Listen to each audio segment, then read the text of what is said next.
Thanks, Ryan. Yeah, I'm doing well. Doing well, thanks.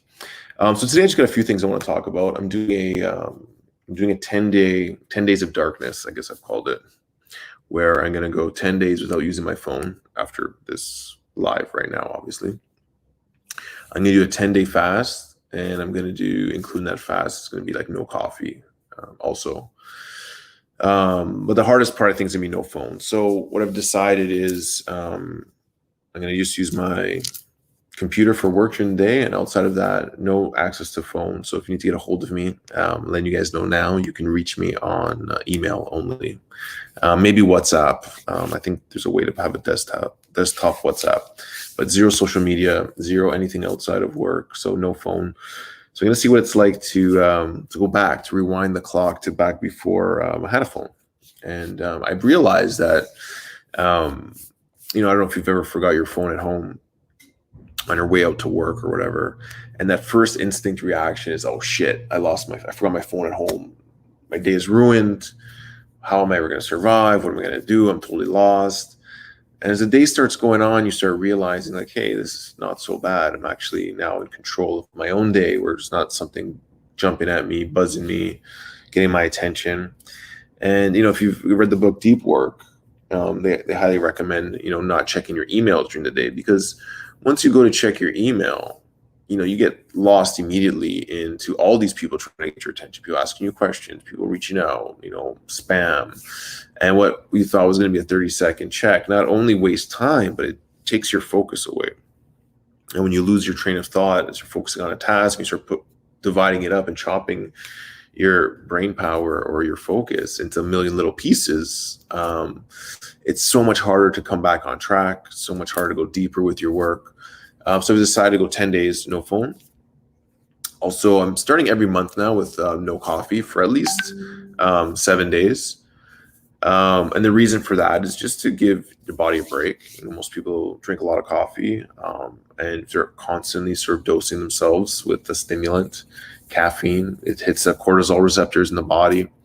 There's a lot of studies that show how coffee is good for you also. So I'm not saying it's the worst thing in the world, but I think excessive use of anything over a long period of time is not good. So it's only the first day, which is rough, when you're cutting out coffee.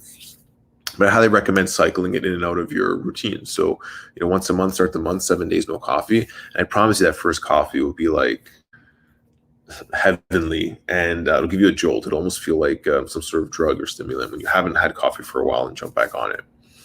Then for the fasting, I'm going water fast 10 days. I'm going to try to start the first 3 days with dry fasting. So it's no food or water. And if anyone's curious about fasting, there's a lot of research out there that you can do, but I would just say take it easy. Don't jump into these longer fasts. I've done many fasts before. I've done really long fasts, like 50 plus days. I've done short fasts, but I felt it's been a while. So we're going to go 10 days water.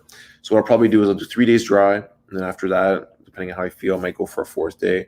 And then I'm going to probably add like some salt and lemon, just the water, the rest of it. So that's what I got planned. So I'm going to be doing a daily video blog. So at the end of it, I'll share my whole experience. Someone just asked, like, at what moment is it considered to be excessive? Those questions are kind of relative, but I think the best test is when you wake up and you feel like you need a coffee rather than you just want to have a coffee. It's where you're mindlessly like a zombie going to it, and you keep going back, where midday hits and like, oh, I need a coffee or else I can't function.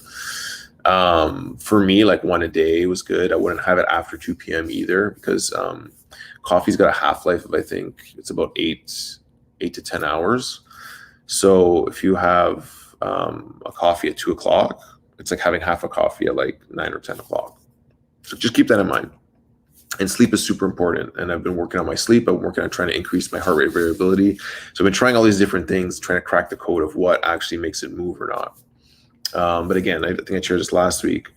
I realized lately how active my mind is, and that if I sit and focus on a meditation, I get to calm down. But I'm trying to train it so that I don't have to focus to have the mind calm, where I'm just like in this state of like relaxation.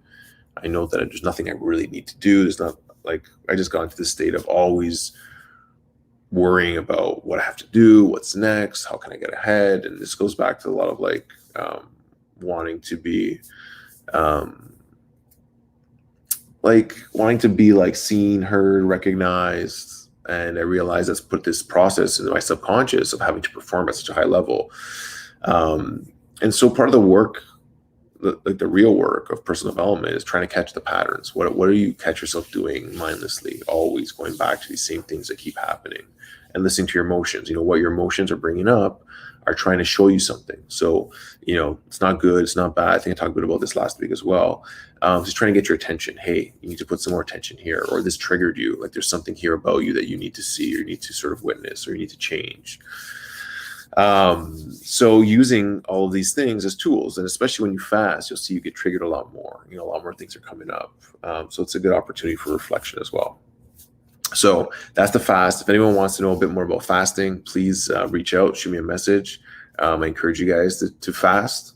You can do intermittent fasting, which is just closing a window each day of say 6 to 8 hours of when you will eat, and don't eat anything outside of that. That's very good starting point. And after a few days, you should notice a difference in the way you feel.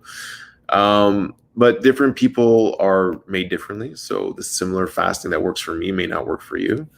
Certain people are do much better with fasting than others, but challenge yourself. Start slow and work your way up. Last week I said I was going to talk about high dose psilocybin. I didn't really get into it. It's something that I'm very curious about. I've had a few of my own journeys where I've done really, really large amount. There's no real known toxicity level with psilocybin. Basically, you can take as much as you want, and you won't die, but it'll be very intense. And it can be, for some people, psychologically challenging, especially those who are have predisposition to certain mental health issues. So I wouldn't recommend it. Talk to your doctor first about taking psilocybin, see if it's right for you. I don't know what they would say if you ask your doctor if it's okay if I could take psilocybin. But anyways, they just don't know much about it. And the more I realize working with medicines and just in life in general is that Western medicine's doing their best in most cases, but they still have really no idea of this human body and what it's capable of and what it does. And just now a lot more research is going into, a lot of companies are starting up around psychedelics. So anyways, I was speaking to a new friend of mine. His name's Kyle Kingsbury. He has psilocybin is magic mushrooms used to heal smoking addiction, depression, anxiety. There's lots of studies that come out on that, otherwise known as magic mushrooms. Grown all over the world, been used for thousands of years and ceremonially to heal, to have visions. And I think what they do is they actually heal mainly the emotional body, the spiritual side of you. They show you things that are holding you back. And a lot of those are related to physical ailments. So when you're hurting on the inside, somebody's trying to get your attention to change, whether your emotions are coming up. And sometimes when we try to suppress them or ignore them for too long, they come out as a physical illness, cancer, stress, depression. And then sometimes people heal their emotional body, some issue or trauma that happened years ago, and all of a sudden the physical ailments have gone away. Radical remission is something that exists. My point exactly about doctors not knowing much. Not knowing much, I shouldn't say that, doing their best. And they follow sort of very rigid sort of framework that's sort of passed down to them by big pharma to prescribe medications that will treat symptoms. But I forgot where I was going with. I had a really good point there. Anyways, so they had. There's this book that was written called Radical Remission. It was about cancer survivors and thousands of cancer survivors that were written off by Western medicine that said, you're going to die. You have limited amount of life to live. Live your life, enjoy what you have left. And these people survived. And someone went around and surveyed all of these thousands of people and found out what they had in common.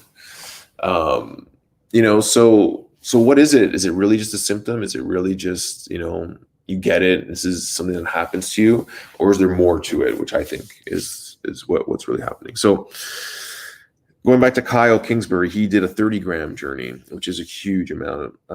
You might want to try it one day. He talks about going into the scariest, deepest parts of his self, of his mind, seeing incredible darkness and gore, and a lot of his fears came up. And when you go through these experiences, whether it's ayahuasca or high doses of any psychedelic, it's very scary. It can be very traumatic. You always come out of it feeling like, I'm never doing that again. But in the days that come most of the time, if you're doing it in a safe environment with a sitter and someone you trust, and if you work your way up with experience in a country that it's legal in, um, you'll notice over time things start to change. I know many people that struggle with depression or anxiety did a huge dose of psilocybin and were almost cured. And I say almost cured because I don't think the medicine is actually what cures you. I don't think the psychedelics are actually what cures you. I think that it creates space. It shows you what you need to see, and it gives you an opportunity to make actual changes integrate in your life. So if it shows you like, hey, you need to, change your relationship with your mother and be more compassionate and forgive her and tell her you love her, you understand the truth in the journey. But then if you don't take action on the next day, eventually you're going to go back because that pain is still going to be there. And so I'm going to have him on the podcast. He's going to share. He's going to share about his 30-gram experience on the podcast. I'll share about some of my experiences. And if any of you guys have any high dose experiences, I'd love to hear about those as well. So the last thing I'm going to talk about today, and then I'll get to some of these comments, is cannabis as a healing modality. I think that cannabis, I wouldn't say is like misused because, I don't know how it was ever intended to be used, but I don't think it's always used in the best way. And I think a lot of people miss out on other potential ways it can be used. And Terence McKenna talked about, if you're using marijuana every day, sort of abusing it, you're using it as a crutch, as an escape. What you should do is like every once in a while, just smoke a lot of it and see what comes up. And some people don't like smoking cannabis because they say it makes them feel paranoid or it makes them feel not good. They think about these negative thoughts. Well, I'll tell you what I think is happening is that these negative thoughts are behind the surface all the time. They're in your subconscious. There's the things that are holding you back, but you don't realize it. And then you smoke the plant medicine, just like any other plant medicine. And if you just, sit there and deal with your thoughts, things are going to come up, your deepest fears, things that you want to face. And it's good to go into them fully and not try to like push them back down and avoid them. Put the TV on, you go eat some food, you do all these things. But see what's coming up and see how you can work on that. And you'll see that it's a plant medicine like any plant medicine where it has the opportunity to heal you and the potential to heal. And at the same time, you also can control where your mind goes. And some people think once they go down this dark hole, it's a never-ending rabbit hole. But what I've noticed is that if you start going that way, just acknowledge what's coming up and just find what's the opposite of that thought and focus your awareness and attention there. And you can start creating your reality from the other side. Because whatever comes up that's negative, there's also, I'd say, even an equal probability that something positive or opposing to that is possible on the opposite of the spectrum. So, if you're like afraid I'm going to lose my job and I'm not going to be able to pay my bills because of COVID and all this thing, you start putting your mind there and it starts bringing you down this rabbit hole of like every worst case scenario possible. You start feeling like shit. But it's okay. It's like, look, these are my deepest fears. These are some things that I'm afraid of that are deep in my mind. But what else is possible? Hey, maybe I'll lose my income in this job that I hate, and then I'll find my passion in life and do something that I love. Or maybe this was never the right opportunity for me. Or maybe I'm going to meet someone that's going to change my life. There's so many other things that can happen. Or I'm going to go back to school. Or might be the push that you need. And, by going deep within yourself, you'll find that. And I think that's the key with all these medicines. It's like, if you want to use it recreationally, that's fine. I think it's great. It's better than a lot of other things that are out there. But also make sure from time to time you use it ceremonially. You do a big dose or a bigger dose and sit in silence or in the quiet, in the darkness, and see what comes up. And then from there, I guess I'll talk about this a little more next week. What something we've been experimenting with is combining cannabis with breathwork, combining marijuana, legal cannabis here in Canada, and going into a ceremonial setting where you just listen to music with no light, loud music that's guided, and going to breathing techniques. And just pushing yourself for 40, 50 minutes. And we did that this weekend at a retreat. We had a men's retreat this weekend, which was amazing, which I'm still integrating. But we just had a group of guys that went up north that we've been working together in a men's group for the last 8 weeks. And it was just an incredible experience to do all things. So I'm not going to tell you too much about what we did, but one of the things we did was a cannabis breath work. And wow, powerful. Like the breakthroughs that some of the guys got, including myself, just from directing our intention, by using the medicine as a guide. And it was just incredible. Full breakthroughs for some of them, sometimes visual experiences. It's a very, very powerful tool. So I encourage you guys to look into that further. I'll talk a bit more about it next week as well. So I'm just going to read through some of these comments here from you guys. Do you think there's always better solution to heal, confront a trauma rather than trying to ignore it somehow? I think if you ignore trauma, it never fully goes away. You'll never fully heal it. Some traumas that are very challenging, I would say, like, work with a therapist. Don't just try to immediately just go into it without help. Find someone that you resonate with, at their work. There's a lot of courses online. The Personal Development School is an amazing tool for trauma, depression, anxiety. But what the key is, from what my understanding is making these traumatic events, these experiences, become something that happened that still is a memory. So you don't want to totally forget about it, but you're no longer emotionally attached to it anymore. You come to terms that you heal that part of your body, or that part of your experience, or you start to see it from a different perspective. It's much easier said than done. A lot of time the medicine can help. Have gratitude for some of the worst experiences in your life, or see why it was important, or see how it shifted your life in the long term. To find compassion for someone that did it to you, and to let that go completely. Because even if you're not thinking about it, it's in your subconscious mind. It actually will dictate a lot of the actions that you have in your life, and the way you act and treat others based on these things that happened to you in the past. And sometimes we have these patterns that are so hard to see, and they stem from earlier traumas or experiences that the ego is now using to try to protect, because they never want that to happen again. So anything that reminds them of that situation, even if it's not obvious to you, it's going to use that same pattern to say, hey, we need to protect here. We can't go there. You can't do this. You can't express yourself. You can't, be around women or men, or whatever it was. It's different for everyone. So for me, like I always say, like, when you have the courage to face your fears and your traumas, go easy, go into it. But there will be healing on the other end. There's a lot of tools that are available nowadays to help with that. If you guys have some questions, I'd for sure check out the Personal Development School. It's got amazing online courses for that, if you don't have a therapist or someone you work with.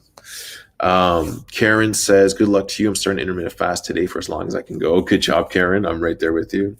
Scott, my next adventure, 7-day dark retreat with water only and no understanding of time. Oh, I was just talking about this with someone the other day. Scott, if you need someone to come with you in the Oregon forest, I'm in. I wonder if it's the same place that I was looking into, but the no time thing is kind of freaky. So there's this thing called dark retreats. And basically what they are is you go into wilderness usually, or in a cave somewhere in the Himalayas. But it's like a room that's set up, small room that has, toilet, a bed. It's completely dark.